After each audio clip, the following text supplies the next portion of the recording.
Hi, and welcome back to this seminar in the module of Security and Cryptography.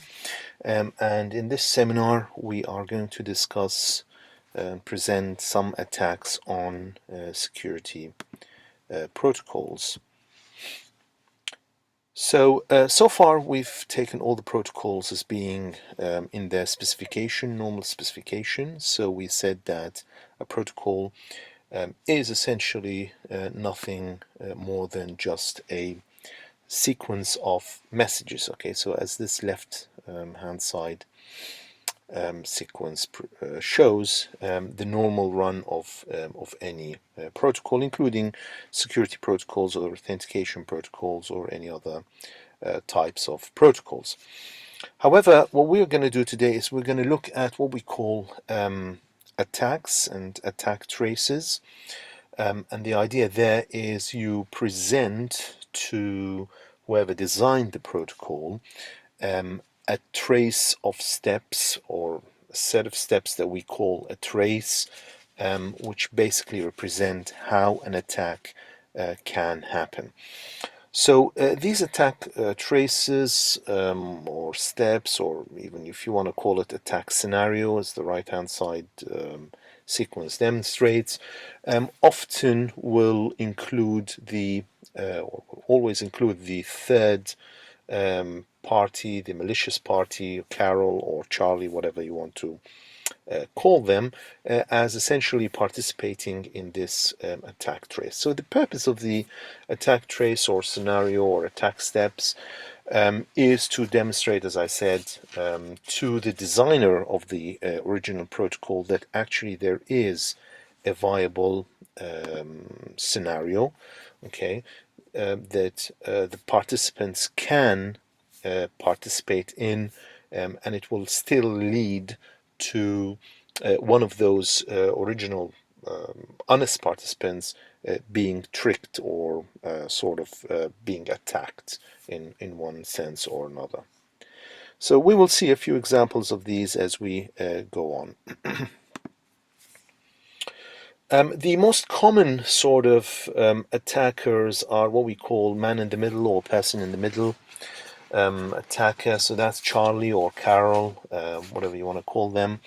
And they're essentially sitting in between Bob and Alice's communications, essentially trying to interfere in these communications with the purpose of creating some sort of attack or some sort of malicious outcome to either or both of those two honest agents. Now, Charlie or Carol can be of two types. They can be either passive, so in the sense that they're basically just listening to the protocol. Okay, so they're always listening, of course, but in this case, all what they're doing is that they're just listening, reading the different messages which are being passed from Bob to Alice and from Alice to Bob. Okay, so you can think, in this sense, you can think of Charlie as being your public network, or indeed your network provider, or whoever is sort of kind of running the routers and the switches in your network. Okay. On the other hand, we can step up from that sort of model to something called active Charlie or active Carol. And in this sense, this active attacker will not only just be listening and reading the different messages being exchanged, but they will also attempt to sort of apply certain operations to those messages. So that could include modifying the messages in any form or shape. It could also include dropping some of the messages, and in fact even injecting into the protocol their own synthesized messages. Okay, so whatever they can do, you can imagine whatever they can do from the set of operations that we've covered so far, including all the cryptographic operations, an active attacker will have access to those and therefore will be able to apply them in this context. So we're going to have a look at next at some examples of such attacks aimed at, first of all, in this case, aimed at secrecy. Okay, so when we say secrecy here, we mean that essentially the protocol includes exchanging some kind of sensitive message between Alice and Bob, and the goal of the attacker is to get hold of that message. Okay? So here is a simple protocol where we have Alice and Bob performing two exchanges of messages. Okay, so the first one goes from Alice to Bob, in which Alice encrypts some kind of a sensitive message M, whatever M is, with Bob's public key, and then she sends that in addition to Bob's identity and Alice's identity. So she composes this triple and she sends it down to Bob. Okay, so when Bob receives this, obviously Bob can decrypt because he has got access to the private key that corresponds to Bob's public key, and can then release M, okay, or uncover M. Then Bob responds to Alice by doing the same thing, except doing it the other way around. Okay, so he essentially encrypts M with Alice's public key and sends it down to Alice. Okay. So the question here is, from this protocol, simple protocol, do we have secrecy property for M? It turns out that the answer is no. Sort of counterintuitive, because you'd expect that if you are essentially encrypting something and sending it to someone, then that should be secure. The answer is no, because of this sort of simple attack on M's secrecy. So if we look here, the attack is very simple. It consists of running two sessions of the previous protocol. In the first case, Alice here is as normal, attempting to communicate with Bob. Okay. However, there is no Bob here. Okay, so let's assume that either because Bob is out of range or Bob's machine has died, his phone has died, or perhaps Carol or Charlie, the bad guys, they are essentially running some kind of jamming device on Bob. Okay, so Bob simply doesn't exist or is not reachable in this case, and Charlie intercepts Bob's message. Okay, so we usually write this kind of notation to say that Charlie or Carol are pretending to be Bob. Okay, so if we write C bracket B, it means that Charlie is pretending to be Bob. If Charlie is pretending to be Alice, we write it as Charlie is pretending to be Alice, like in this case. Okay, but the attack in this particular instance is not on Alice.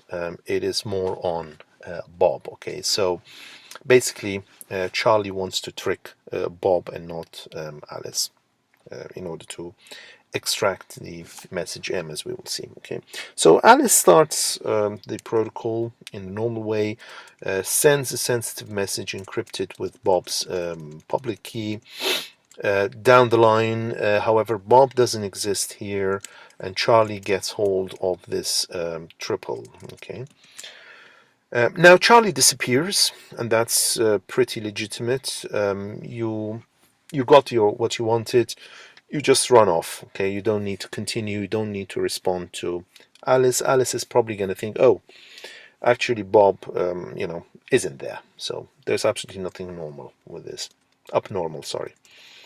However, a little while later, Charlie appears again, and in this case, Charlie will take the middle part here. Okay, so they remember they can't decrypt this part simply because they have no access to Bob's private key. So Charlie will only copy that and will paste it in a second instance of the protocol. Okay, so she will copy that message and send it down to Bob. Okay, but in this case, Charlie is not pretending to be Alice. He or she are just pretending to be simply Charlie. Okay, so they're saying, "Hey, I'm Charlie. I want to talk to you." Okay, and here is the message that I'm sending to you. Okay, however, according to the protocol, as we mentioned in the previous slide, the role of the recipient, okay, is to decrypt the message. Okay, so the role is to decrypt that and copy it and send it down as part of the second message. So Bob will simply do that. That's what's expected.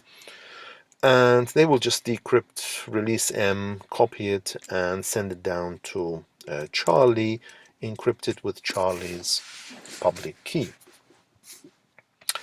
Now, of course, when Charlie receives this part, this second message, he can very easily decrypt it because Charlie has got access to Charlie's private key, and therefore Charlie will have got access to M. Okay, so a very simple attack on a simple protocol, but it sort of highlights an important lesson, and this lesson is that whilst we think that encryption is strong way of securing our data, and that is intuitive in our heads because often we think of data as something that sits on our machines, okay, sits on our servers, sits on our phones, sits on our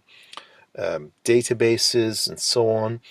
That intuition is somehow false because the strength of your encryption in this case, when the data is moving, is only as strong as the design of the communication protocol that you're using to move the data around. Okay, so when data is at rest, yes, encryption is most of the time the right thing to do to secure your data. However, when your data is moving around, encryption may have absolutely no effect if the design of the protocol moving your data around isn't strong enough. Okay, so and this was a very simple example that shows or drives home that point. Okay, so what do we do here?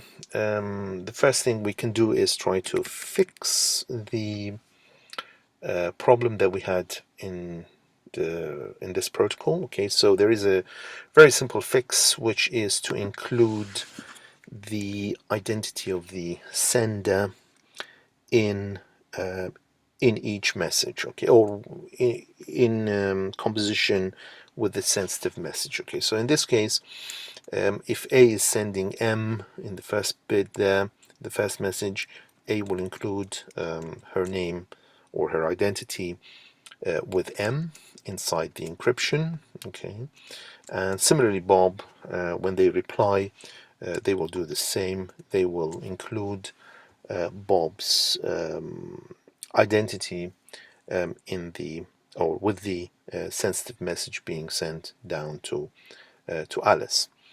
Now the question is, does this new version or new design of the previously weak protocol, does it fix the problem? In other words, does it preserve the secrecy of M? The answer is yes, it does. Okay, so by including that bit there, you've actually fixed the previous problem that existed. Okay, and you can convince yourself through running the same attack steps. Okay, so you do the same thing as previously. You start with the first instance where Alice is sending something to Bob.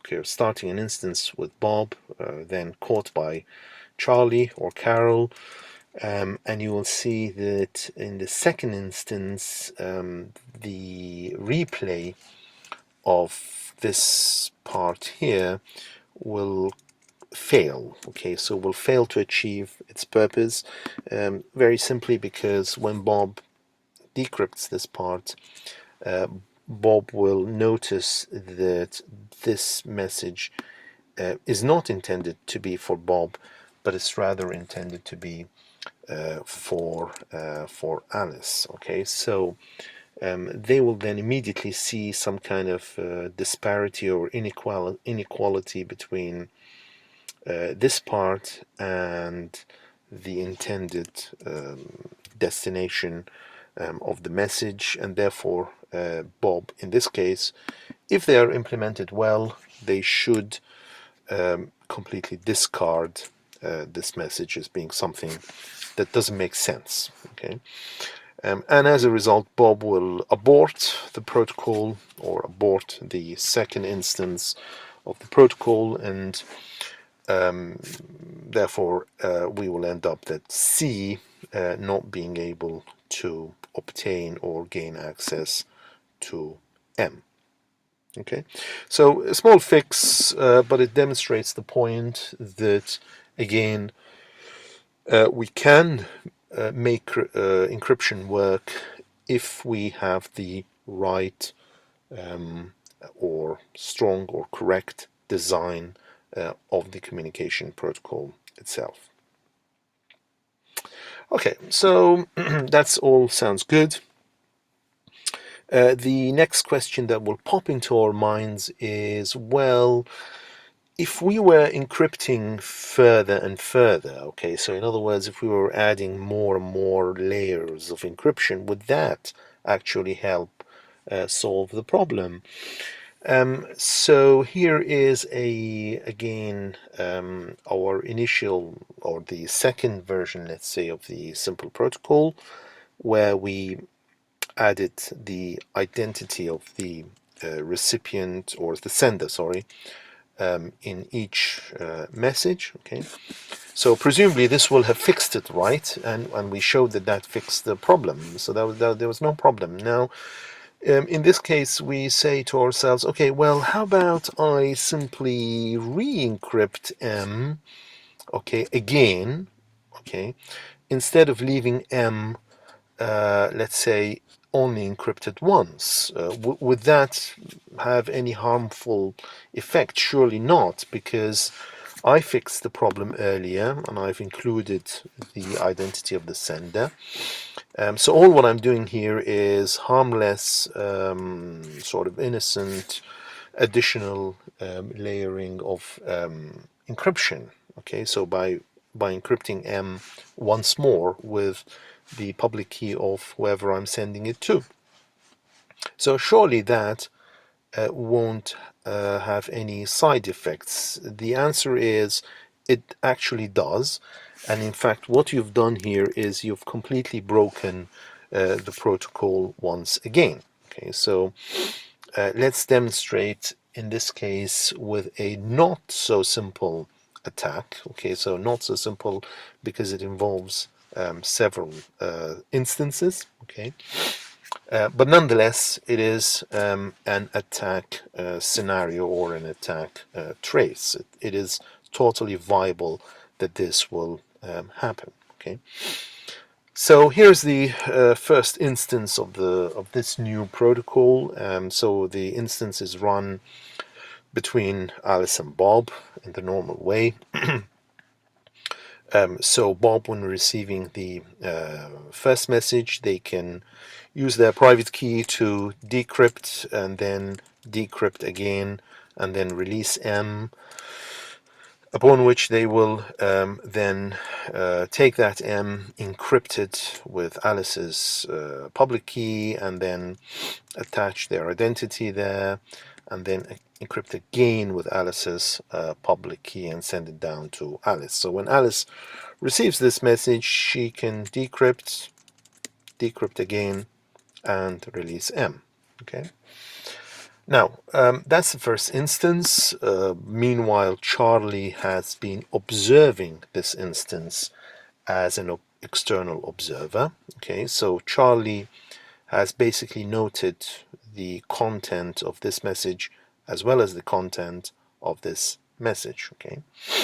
A little while later, Charlie will start a brand new instance of the protocol, this time pretending simply just to be Charlie, and they want to talk to Alice. Okay, so Charlie builds the message according to what the protocol is expecting it to build. Okay, so Charlie's identity here, Alice's identity here, so the sender, the recipient, and in the middle here we are expecting to see something that looks like this, right? Yeah, that's fine. However, as we said before several times, that M is sort of a generic definition. Okay, so it's some kind of a generic, it can be anything. Okay, so it can be hello world, but it also can be some kind of a complex cryptographic object. Okay, so there is absolutely no guarantee or nothing stated in the protocol as what M should actually be. So Carol or Charlie will take advantage of this fact that M can be anything, and they simply compose the following pair. Okay, so they take Bob's name, okay, and they take the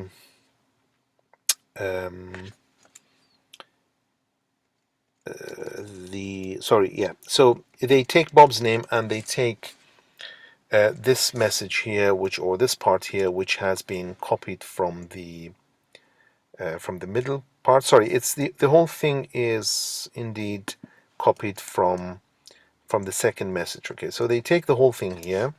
It's just the brackets are not exactly correct, but they take this whole part, okay, and they put it inside the message, the encryption, the inner encryption. They include their identity and they encrypt again with Alice's public key. Now, if you look at this, this first message here, you would think, okay, well, actually, this doesn't look right, but it is right, because if you break it down, you will have the first part, which is the sender's identity, the last part, which is the receiver's identity, and then you as let's say specifier of the protocol, you're expecting two encryptions, right? So you're expecting one encryption with the public key of the recipient and another inner encryption also of the public key of the recipient. So there you go, there is the first encryption. Okay, then you have the sender's identity as we are expecting here. Okay, and then you have again another inner encryption, except of course you thought that M was some M, okay, probably some text. You would have had in your mind that it's probably hello world, but I didn't tell you that this is hello world. Okay, so M could be any generic M, And therefore you can think of this pair here as itself being the generic M. Okay, and of course Carol didn't have to compose this pair. She didn't particularly have to generate this encryption because this whole thing itself is part of your second message that happened as part of the first instance. Okay, so this has led to an inner part which looks actually, it doesn't necessarily look like the protocol, but it confirms to the specification of the message that we're expecting. Okay, so there's nothing illegal here because simply this part, you can take it as being your new M. Okay, so that goes down to Alice. Then Alice, of course, here, Alice as the recipient, is expected to perform two decryptions only.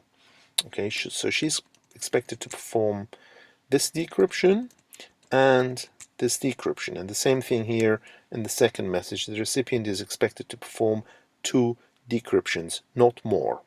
Okay, so Alice will do that. She will perform the first decryption and she will then perform the second decryption, and then she will release the internal pair, okay, which she then thinks that this pair itself is the message M that Carol is sending it to her. So she will take this pair, include it or copy it, because that's what she's supposed to do. She's just supposed to copy M to the second message. Well, even if she wanted to do more on it, she can, but the specification of the protocol says that you should take M and copy it in the second message. Okay, so here she will consider the M, which is the pair. Okay, and she will copy it down as exactly as it is as part of the second message, and then she will layer a couple of encryptions just as the specification of the protocol requires Alice to do. Okay, so when Carol receives this, she decrypts, and then she can release the pair. Of course, she cannot decrypt M here because M is encrypted with Alice's public key. Okay, that comes from this part here. So as a result, nonetheless, Carol or Charlie has managed to gain access to the encrypted M, or M encrypted with the public key that belongs to Alice. Okay, so far no harm. However, we're getting there. So we move on to the third session, and in this third session, Charlie will repeat the same trick, but this time she will repeat it on Alice instead of Bob. Actually, sorry, it was on Alice in the first case. So, yeah, she will run a second instance with Alice. So again, she's not pretending to be Bob. Okay, she's just simply pretending to be Carol. Okay, so she says, "Hi, I'm Carol. And I want to send this message down to Alice." Okay, so I'm gonna play by the rules of the protocol, which says that I should be encrypting the message M twice. Okay, so here is the first time, and here is the second inner time, which I simply copied the thing that I received here, and I just basically included it in this part. Okay, now if you look at this first message, well, That's brilliant, because that is again exactly what we are expecting. Okay, so it absolutely confirms to the specification of the protocol in having one encryption, two encryptions, and the second inner encryption is on M itself. Okay, so absolutely confirms to the specification of the protocol. There is absolutely no reason for A to suspect that there is anything fishy going on in this case. Okay, so A, as the protocol requires from her, she needs to decrypt and decrypt again, and therefore release what M is, or release M, and then copy it and essentially encrypt it with the public key of the sender or the initiator of the protocol twice, and send it to that initiator as the protocol requires. In this case, that initiator is C, or Charlie. So Charlie receives a second second message. She can decrypt that, and hey presto, you've got Charlie having access to M.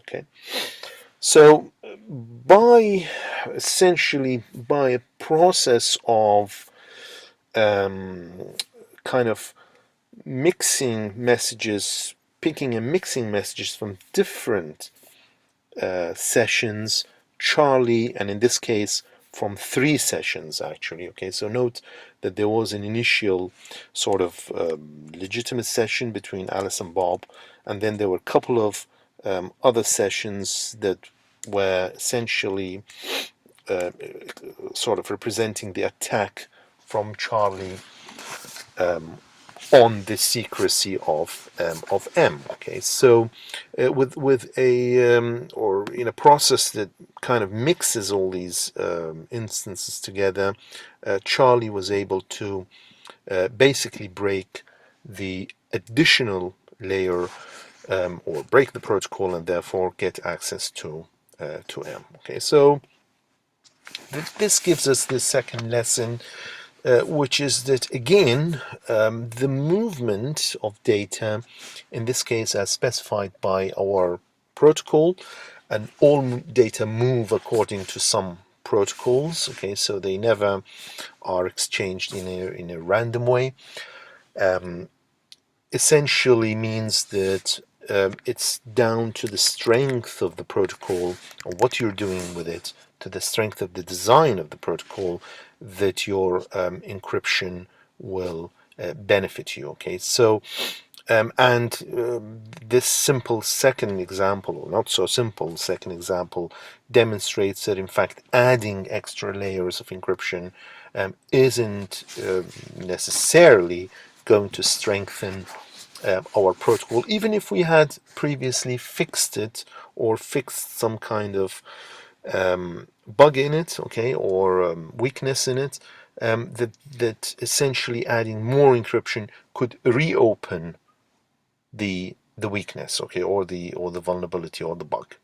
Okay, so it could reintroduce the problem back again. Okay, so that was the in terms of the secrecy attacks. Just a couple of interesting examples there that sort of drive home some interesting lessons about how such attacks can compromise our encryption, and that encryption isn't always as intuitive as we think it is. Now, there is another type of attacks that we call attacking agent resources, or attacks which attempt to essentially run down the resources of your system. So we won't talk much of these, and probably one of the oldest ones you will always learn about is the sync attack, the old sync attack on the I think it was the TCP protocol. However, it's the same idea applies here. Okay, so it applies to our security protocols. Okay, so here is a simple authentication protocol between A and B, going or running through a server, trusted server S. And the protocol essentially attempts to establish some key, some session key KAB between Alice and Bob. Okay, and of course Alice also succeeds in authenticating herself because she encrypts something with the key that she shares with the server.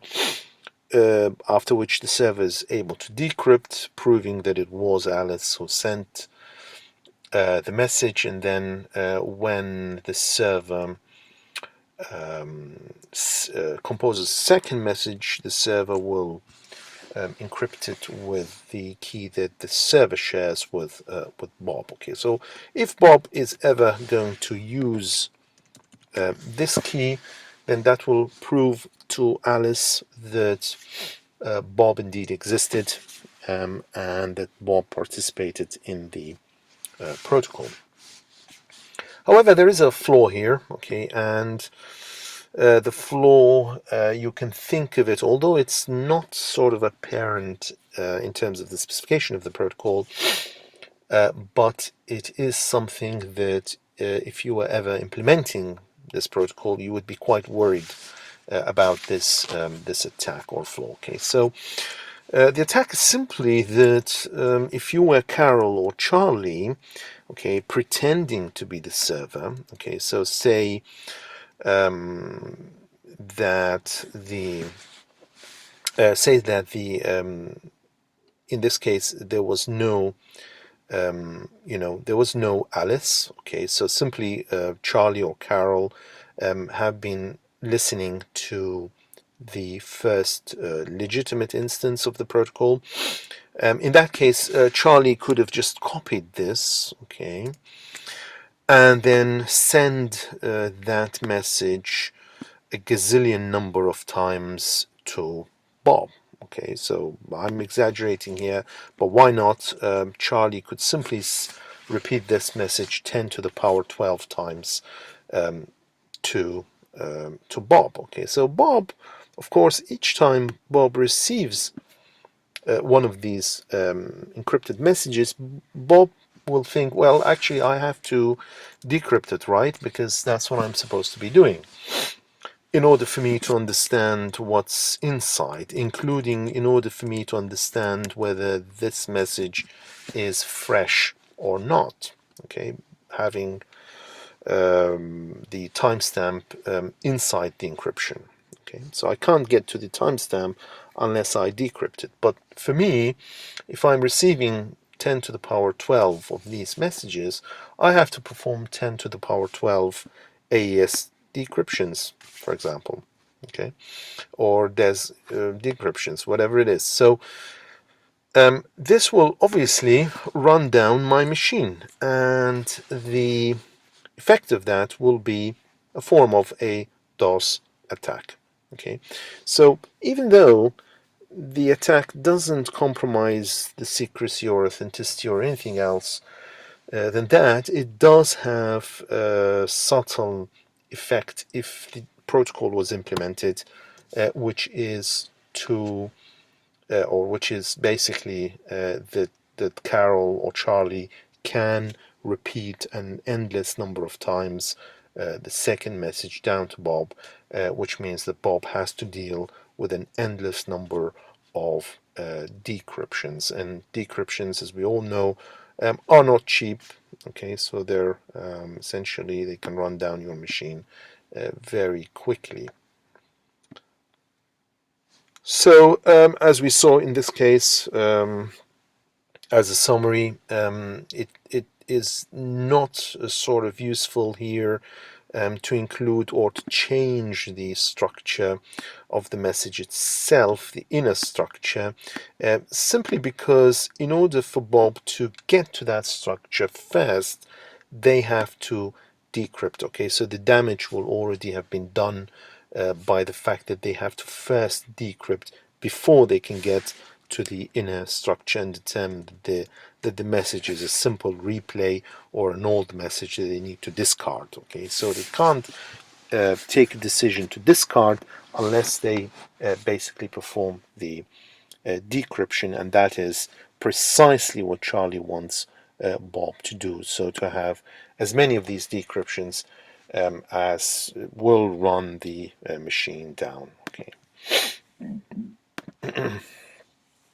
All right. So moving on, we have next what we call type flaw attacks. Okay. So type flaw attacks are another subtle sort of type of attacks, which is essentially based on mixing up or confusing the different or the nature of the different things that we discussed. Okay, so and they rely on the fact that this nature is a random nature for computationally for many of these things that we've been dealing with. Okay, so for example, ciphertexts are random bits, nonces could be random numbers, keys are or could be random numbers as well,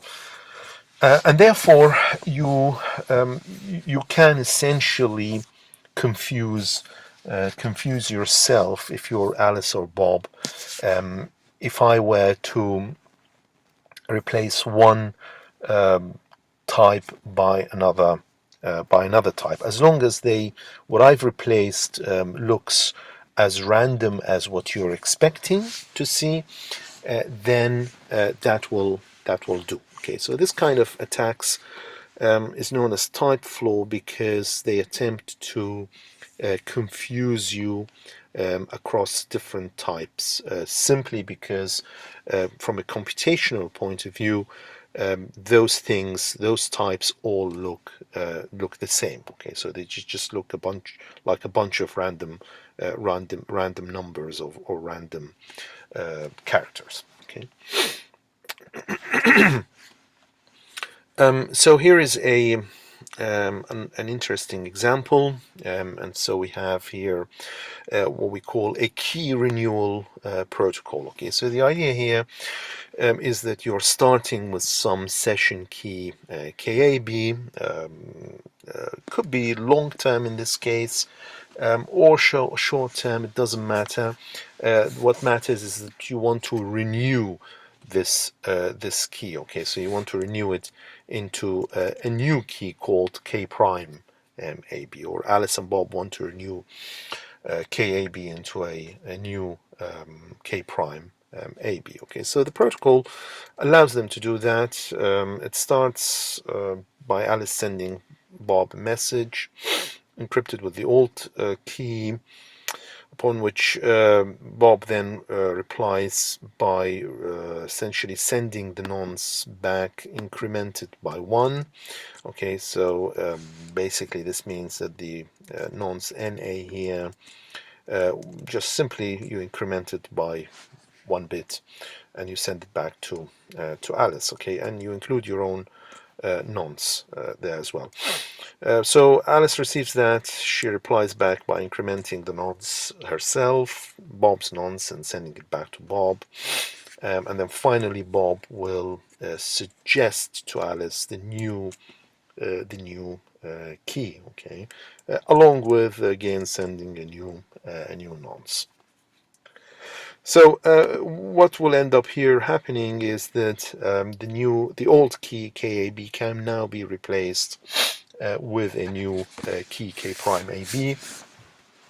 Of course, there is an assumption here, a hidden assumption that Alice knows she's talking to Bob and vice versa, because simply they share this key. Okay, so the fact that we've stated that the key is KAB means that basically if you get something encrypted with KAB, then it is Alice who did that. If you were Bob, and if you were Alice, then it's Bob who did that. Okay, so there is no kind of authentication here required, because the authentication is implicit in the fact that Alice and Bob share this key. If of course that sharing or the establishment of that key was as part of some kind of a previous protocol, which entailed two-way authentication. If it was just a standard Diffie-Hellman,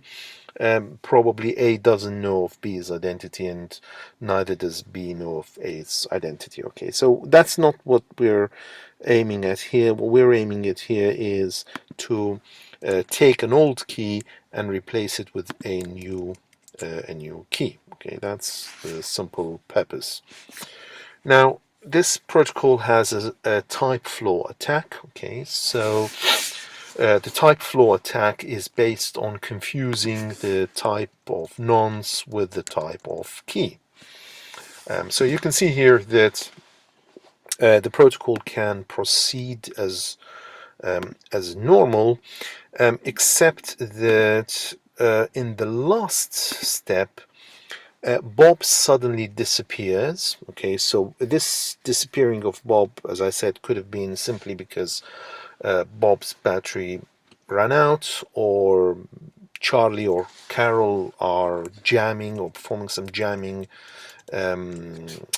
attack on Bob, or they're isolating Bob in some way so that Bob couldn't reply, and therefore Charlie will instead reply to Alice.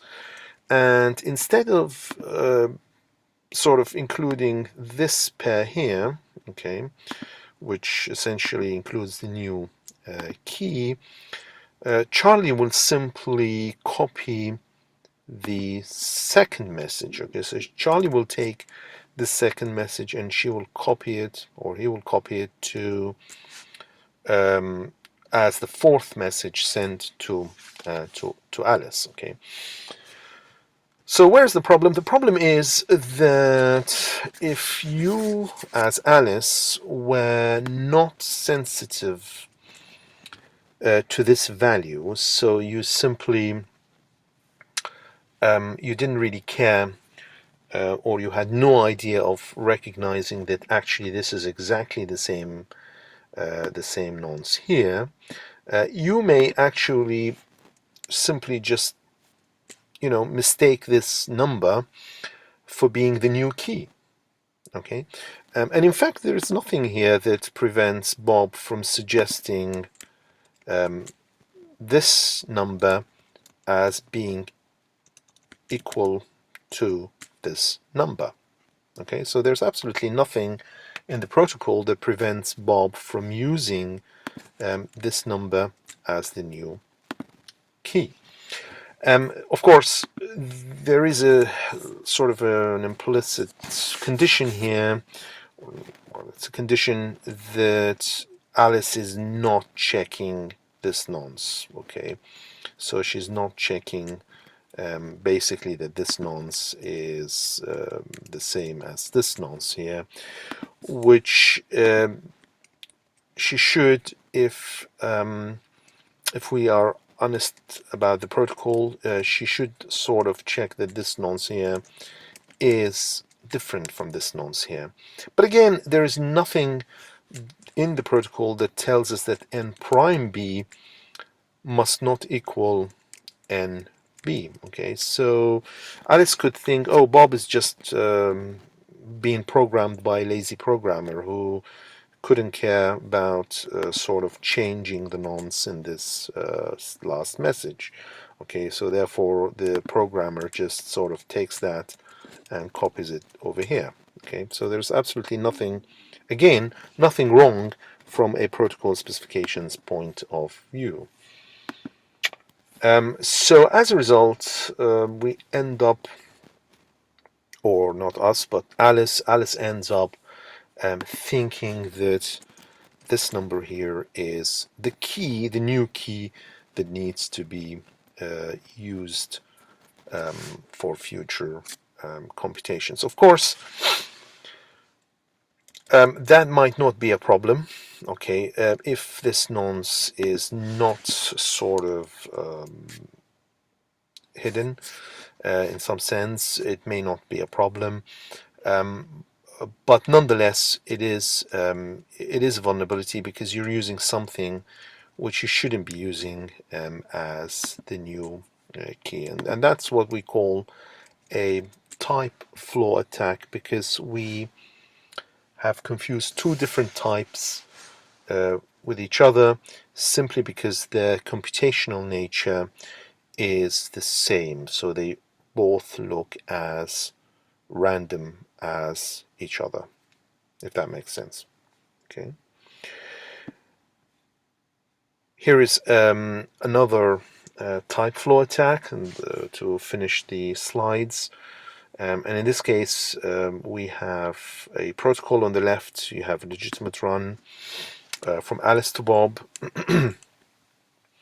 where basically the idea of the protocol is to authenticate each other, but not sort of agree on any shared key to use later, but simply just to understand who they are. Okay, so they understand each other's identities. Now, in this case, of course, the attack trace or attack scenario, if you want to call it, implies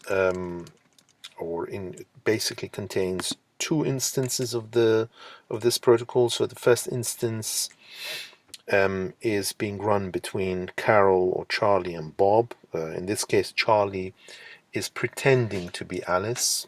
Okay, so there is no Alice, but she's trying to pretend to be Alice to Bob, with the attempt or with the intention of convincing Bob that essentially he's been communicating with Alice, but in reality he's been communicating with Charlie. And there is a second interleaved or overlapping instance, which is between Charlie and Alice. So in this case, Charlie is not pretending to be Bob, but she's just simply pretending to be Charlie. Now, in the first instance of the which is, so the whole thing, we call it attack trace because it requires all these steps. Okay, so the whole thing is an attack trace because it requires all these steps.